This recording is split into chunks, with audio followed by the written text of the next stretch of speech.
This channel does not promote any violent, harmful, or illegal activities. All content provided by this channel is meant for an educational purpose only.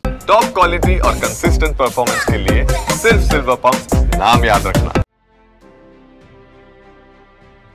বিহারে বিশেষ নিবিড় সমীক্ষা বা SIR শুরু হওয়ার পর থেকেই দেশ জুড়ে জল্পনা। মৃত বা নিখোঁজ ভোটারদের খুঁজে খুঁজে বাদ দিয়ে ভোটার লিস্ট তৈরির কাজ শুরু করেছে নির্বাচন কমিশন। এই বিষয়ে মামলাও চলছে সুপ্রিম কোর্টে।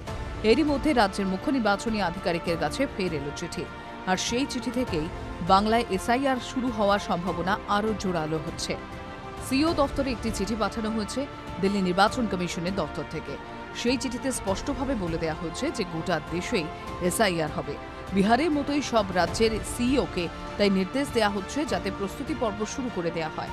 যেহেতু বিএলও বা ব্লক লেভেল অফিসার এই প্রক্রিয়ার সঙ্গে যুক্ত থাকছেন, তাই বিএলও নিয়োগ শুরু করার কথাও বলা হয়েছে। রাজ্যের সরকারি দফতরের কর্মীদেরই বিএলও হিসেবে নিয়োগ করা হয়। এক্ষেত্রে চিঠিতে বলা হচ্ছে থানা প্রতি একজন করে বিএলও নিয়োগ করতে হবে। এছাড়া প্রতি 10টি থানা মিলিয়ে একজন করে বিএলও সুপারভাইজার থাকবেন। অবিলম্বে সেই নিয়োগ প্রক্রিয়া শুরু করার কথা বলা হচ্ছে।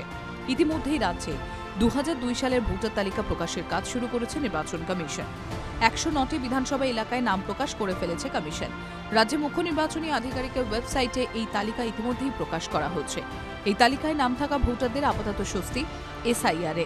কোচবিহার, জলপাইগুড়ি, দার্জিলিং, উত্তর দিনাজপুর, দক্ষিণ দিনাজপুর, মালদা, নদিয়া, হাওড়া, হুগলি, মেদিনীপুর, বাঁকুড়া জেলার প্রায় শতাধিক বিধানসভা কেন্দ্রের তালিকা প্রকাশ করা হয়েছে।